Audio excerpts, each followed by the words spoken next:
In this session, we'll discuss how the appropriate technology movement re-emerged after its decline during the debt crisis in the early 1980s.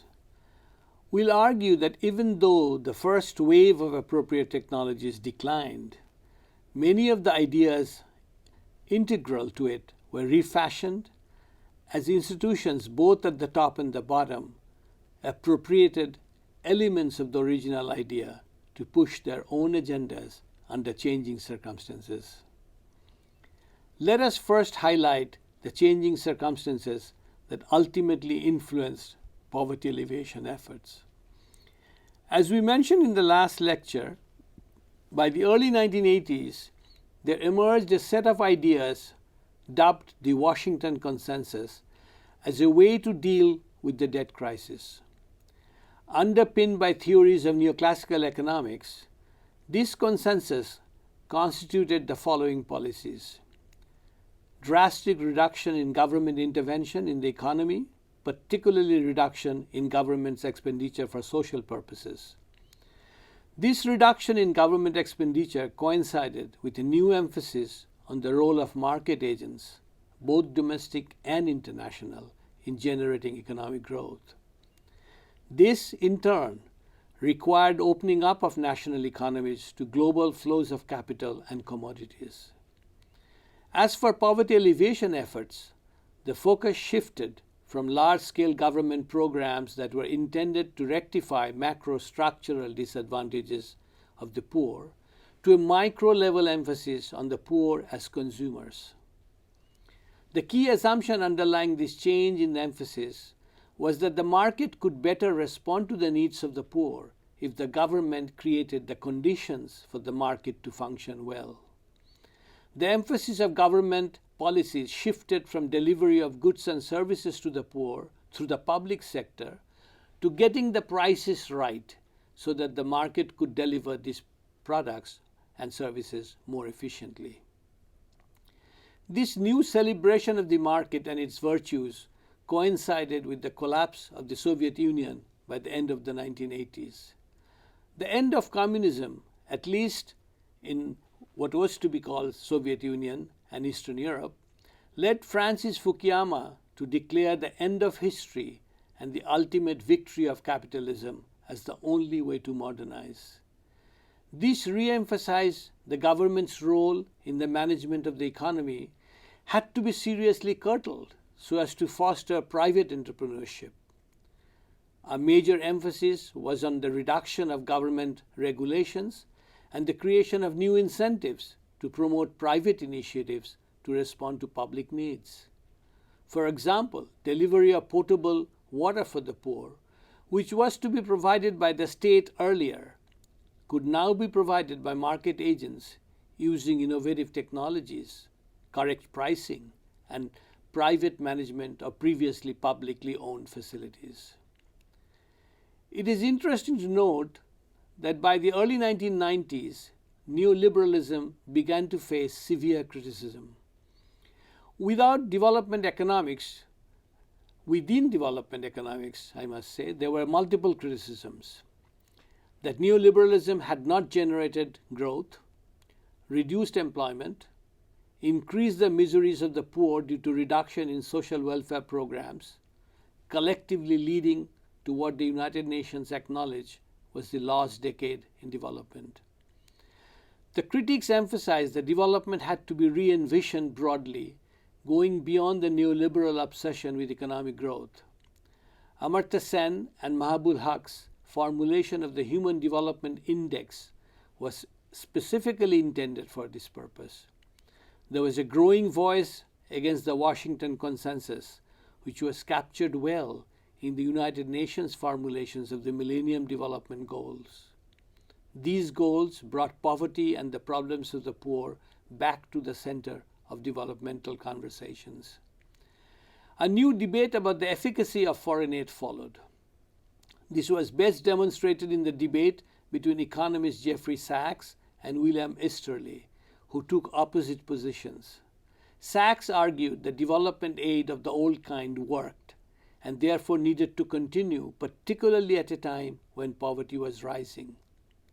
In contrast, Easterly argued the developmental aid of the old kind had not had any positive impact on the lives of the poor, and it merely soothed the guilt of the former colonial powers that saw themselves as saviors. Out of this debate emerged a new way of thinking about foreign aid, which was also influenced by a new style of developmental aid by private foundations such as Bill and Melinda Gates Foundation. How so? You may have noticed that by the early 1990s, private foundations had moved away from trying to deal with macro-structural problems to addressing narrowly defined particular problems. For example, the Gates Foundation focused specifically on the eradication of malaria rather than dealing with multifaceted problems of poverty. This led to a new trend in thinking about foreign aid in two ways. First, a shift from macro to micro levels of intervention, and second, a strong emphasis on the measurement of benefits of these programs. This led to the new trend of evidence-based evaluations, best represented by the randomized controlled trial evaluations popularized by MIT's Abdul Latif Jameel Poverty Action Lab. Let's look at how other developmental actors, such as multinational corporations, governments, and non-governmental organizations, rethought their strategies for poverty alleviation in the 1990s. Multinational corporations, for instance, realized that developing countries were potentially emerging markets for their products. This was especially important because economic growth in Western countries was sluggish at best. Neoliberalism had opened up channels for multinational corporations to invest globally without too many regulations. It had also emphasized the importance of individual consumption of goods and services as key to economic growth. Sri K. Prahlad's 2006 book, Fortune at the Bottom of the Pyramid, demonstrated that indeed there was a market to be captured even in countries with large number of poor people. Prahlad emphasized that the poor were consumers too, willing to purchase products and services if they met their needs and were affordable. This opened up a new frontier of research on the design of such products and services and kinds of technological innovations that could produce such products. True, this discussion of technology was not the same as in the discussion of appropriate technologies earlier, but it had some similarities. It shifted the discussion on poverty from macro-structural issues to the design of right products as a key to poverty alleviation. The emphasis on technological innovation as the key to the developmental process was reinforced by the emergence of information and communication technologies, or ICT, by the early 1980s. Gone was the pessimism regarding the ill effects of technology, which we discussed in earlier lectures. There was a renewed optimism about the immense potential benefits that ICT could usher in economic growth as well as respond to the specific needs of the poor. For example, with the rise of cheap mobile phones, there was renewed hope that the poor could be connected to the markets, both as producers and as consumers, thereby giving them the benefits of the markets. Note that the beneficial effects of certain types of technologies for the poor had been discussed earlier by the proponents of appropriate technology. But now, even though the technologies like ICT were different, the essence of the argument was similar to the old idea that well-designed products using innovative technologies could be accessible to the poor.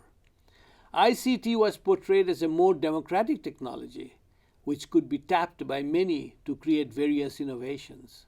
This was in contrast to earlier technologies which were criticized as being centrally controlled, used for warfare, and had led to large development projects such as dams that were totally inefficient. Governments in developing countries saw in ICT a new opportunity to catch up with the West. Technological innovation was back on the government agenda, even if government's involvement in other sectors of the national economy had been curtailed due to neoliberal policies. While social spending of the old kind could no longer be justified because the state's role had been redefined, The government's roles to foster technological innovations fit in well with the new emphasis on enabling markets, not regulating them. As for non-governmental organizations, which had steadily increased in number since the arrival on the development scene in the 1970s, and along with appropriate technologies, they became more market savvy. In part, this was a response to challenges regarding their financial sustainability. It was also a response to the new technological landscape, which presented immense possibility of harnessing technological power for responding to developmental goals. Because NGOs were close to the people, they could be a resource for corporations as well as governments to generate information about preference of the poor, which then could be used to design consumer products to meet their needs. Note that this too led to a change of emphasis in poverty alleviation from macro-structural issues to micro-issues regarding consumer choices. Together, this resulted in a coming together of key actors who wanted to respond to the needs of the poor through the use of technology and the market mechanism.